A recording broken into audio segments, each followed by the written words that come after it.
انسانی طبقات میں اچھے لوگ 3 قسموں کے ہوتے ہیں۔ ایک طبقہ ان لوگوں کا ہوتا ہے جو حق اور ہدایت کے طلب کرنے والے، مانگنے والے ہوتے ہیں۔ دوسرا طبقہ ایسے لوگوں پر مشتمل ہوتا ہے جو لوگوں کو حق اور ہدایت بتانے والے اور سمجھانے والے ہوتے ہیں، ان کو حق کی راہ دکھاتے ہیں۔ تیسرا طبقہ ان دونوں سے جدا ہوتا ہے، بہت اقل ہوتا ہے، بہت قلیل مگر ہوتا ہے۔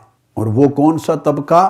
وہ ان دونوں سے بلند ایک طبقہ ہے جو خود پیکران حق و ہدایت بن جاتا ہے۔ یہ تیسرا طبقہ ہے کہ جو خود پیکران حق ہیں۔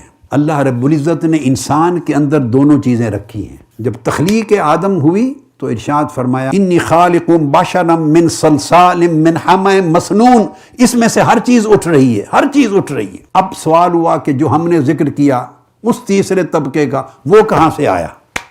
وہ اسی آیت کریمہ کا اگلا حصہ ہے۔ جب تک بشریت کا تذکرہ ہوا، اللہ رب العزت نے ملائکہ کو سجدہ کرنے کا نہیں کہا۔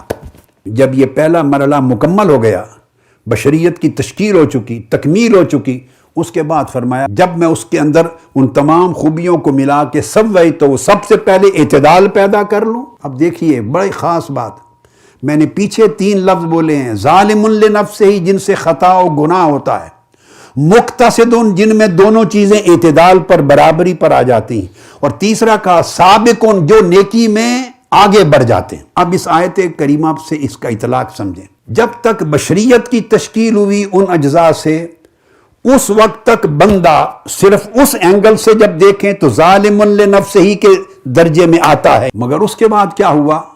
پھر فرمایا فَإِذَا سَوَّيْتُهُ، پھر اس درجے سے نکال لیا بشر کو، انسان کو، پھر ایک وہ درجہ ہے۔ اب غلطی کا، خطا کا، گناہ کا، معصیت کا جو امکان تھا وہ دب گیا۔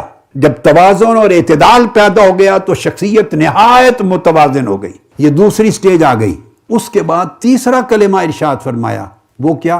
وَنَفَخْتُ فِيهِ مِن رُوحِي، جب میں اسے متوازن معتدل کر لوں گا تو پھر میں اس کے اندر اپنی روح پھونکوں گا۔